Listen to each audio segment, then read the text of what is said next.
नमस्कार। आज हम एमकॉम सेकंड सेमेस्टर के यूनिट 5 का अध्ययन करेंगे, जिसमें अंतर्गणन एवं बाह्यगणन के विषय में आज हम पढ़ेंगे। हम जानते हैं कि सांख्यिकी में जब लंबी अवधि के लिए हमें अध्ययन करना होता है तो कई बार यह अनुभव में आता है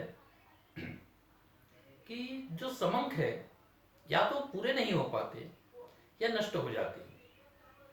ऐसी स्थिति में जो हमारे पास जिस अवधि का हमको अध्ययन करना है उस अवधि के मध्य में यदि किसी मूल्य को ज्ञात करना हो तो इसके लिए जिस प्रक्रिया को हम अपनाते हैं वो अंतर्गणन एवं बाह्यगणन कहलाता है।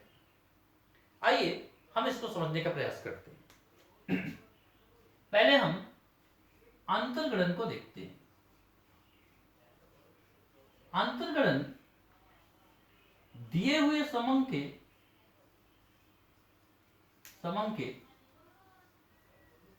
मध्य में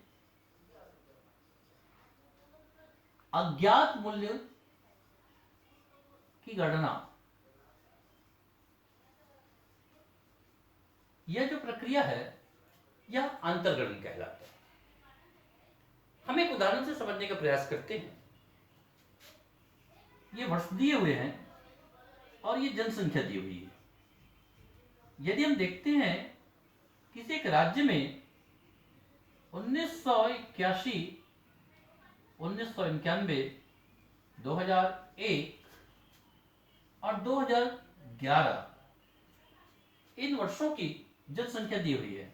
इसका मान लेते 36 लाख, 1991 में 41 लाख, 2001 में यह बढ़कर 50 लाख हो गया है और 2011 में ये जनसंख्या 65 लाख हुई। यह समंक दिए हुए हैं। अब यदि हमको ये जानना है कि सन 2005 में जनसंख्या क्या थी,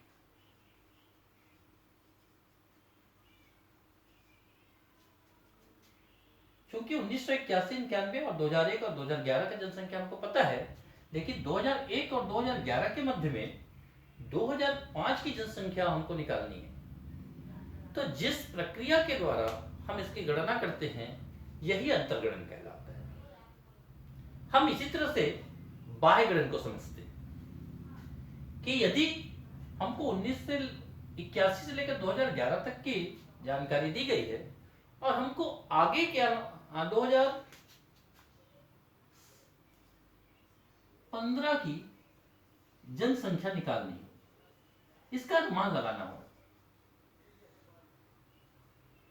क्योंकि 2011 तक की जनसंख्या दी हुई है और हमको उससे आगे की 2015 की जनसंख्या का अनुमान लगाना है, तो यह इस समंक माला से भावी अवधि का है।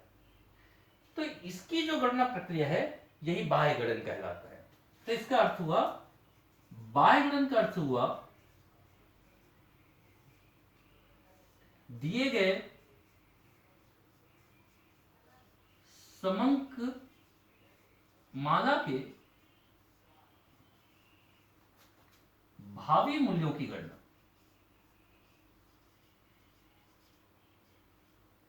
भावी मूल्यों की गणना प्रक्रिया,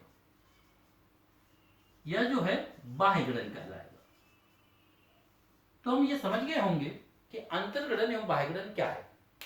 दिए हुए समंक के मध्य में स्थित यदि किसी मूल्य को ज्ञात करना हो तो अंतर्गणन कहलाएगा, और अगर इससे बाहर के किसी मूल्य को ज्ञात करना है तो वह बाह्यगणन कहलाएगा। इस तरह से हमने ये जान लिया कि इंटरपोलेशन और एक्सट्रापोलेशन क्या है। अब हम देखते हैं कि चूंकि हमारी सांख्यिकी में जो भी गणना है वो दिए हुए समंक पर आधारित होता है, तो इसलिए इंटरपोलेशन और एक्सट्रापोलेशन की गणना भी दिए हुए समंक पर आधारित होता है। तो यह कुछ मान्यताओं पर आधारित होता है जिसके आधार पे हम मूल्यों का अनुमान लगाते हैं। तो इसके लिए मुख्य रूप से दो मान्यताएं हैं। पहला, दिए हुए समंक माला में समंकों में अत्यधिक उतार चढ़ाव ना हो।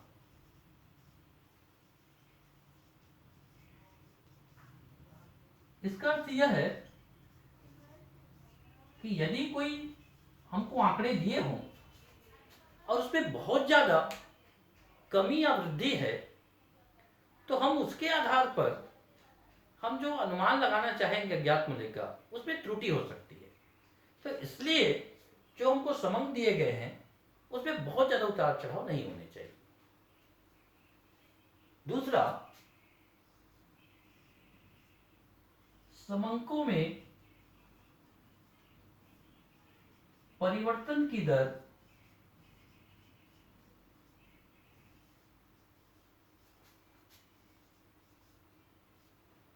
नियमित हो। इसका अर्थ है कि हम समझते हैं कि जैसे जनसंख्या में वृद्धि एक गुणोत्तर अनुपात पे होती है, इसलिए जनसंख्या के जो आंकड़े दिए हों वो गुणोत्तर रूप से नियमित रूप से परिवर्तित हो।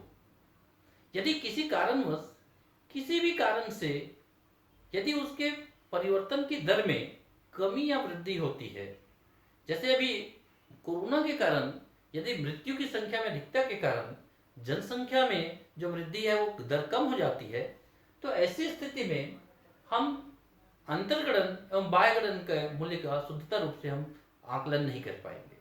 तो इसलिए यह दोनों मान्यताएं आवश्यक है कि समंकों में ये दोनों मान्यताएं उपस्थित हो। हम इसके महत्व के बारे में भी जानते हैं। तो जैसा कि हमने अभी देखा कि अंतर्गणन एवं बाह्यगणन भावी और मध्य में स्थित किसी मूल्य की जानकारी के लिए बहुत ही महत्वपूर्ण एक उपकरण है। तो इसकी किस किस स्थिति में महत्व अधिक है हम जानने का प्रयास करते हैं। पहली स्थिति है समंकों का नष्ट होना। हम जैसा कि हमने पढ़ा कि यदि किसी अवधि का समंक नष्ट हो गए हो और हमें उसकी आवश्यकता हो, तो हम अंतर्गणन के माध्यम से उस अवधि के समंक की जानकारी हम ले सकते हैं। दूसरा, हमारा जो इसका महत्व है भावी पूर्वानुमान। यह बहुत ही महत्वपूर्ण इसके माध्यम से हम बाह्यगणन के माध्यम से जिस अवधि के विषय में हम आकलन करना चाहते हैं, हम उस अवधि का मूल्य यहां पर हम निकाल सकते हैं। इसलिए इसका बहुत ही महत्व है। तीसरा है सरकारी नीतियों के लिए। हम समझते हैं कि सरकार जो है आंकड़ों के आधार पर ही अपनी नीतियां बनाती है।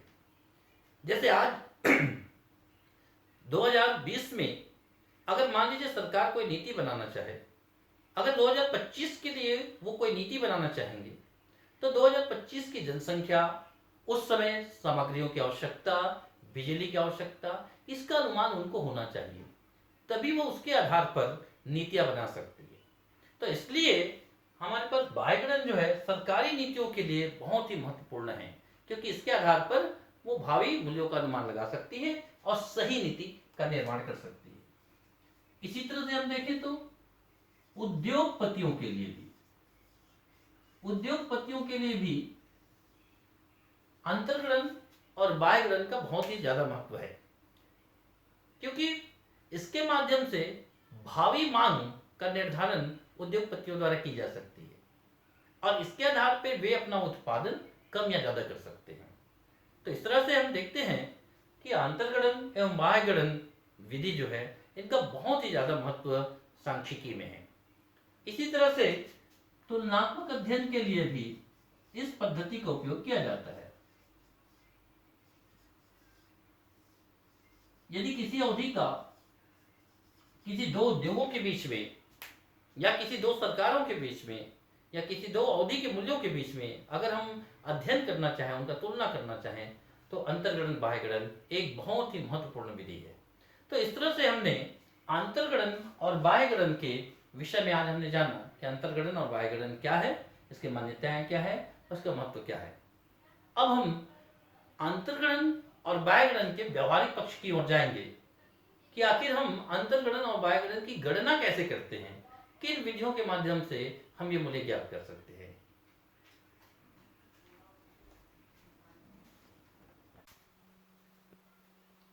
आइए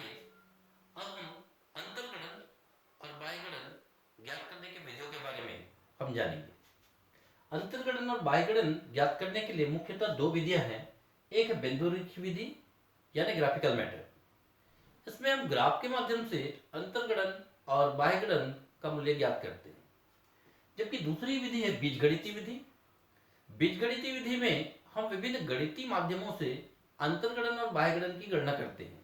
इसमें प्रमुख जो हमारे इस पाठ्यक्रम में सम्मिलित हैं वह है, पहला है प्रत्यक्ष द्विपद विस्तार विधि या डायरेक्ट बाइनोमियल एक्सपेंशन मेथड। दूसरा है न्यूटन का प्रगामी अंतर विधि।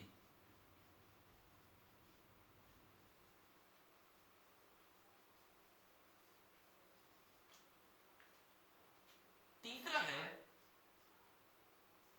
लैग्रेंज की विधि।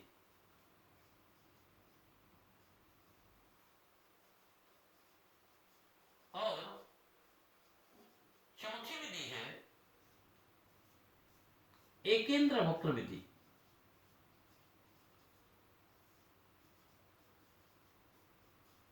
ये चार विधियां प्रमुख रूप से अंतर्गणन एवं बाह्यगणन की गणना के लिए हम प्रयोग में लाते हैं। तो आज हम इसमें पहली विधि जो है प्रत्यक्ष द्विपद विस्तार विधि, इसका हम विस्तार से अध्ययन करेंगे और इसके माध्यम से हम अंतर्गणन एवं बाह्यगणन की गणना हम कैसे करते हैं ये हम आज सीखेंगे।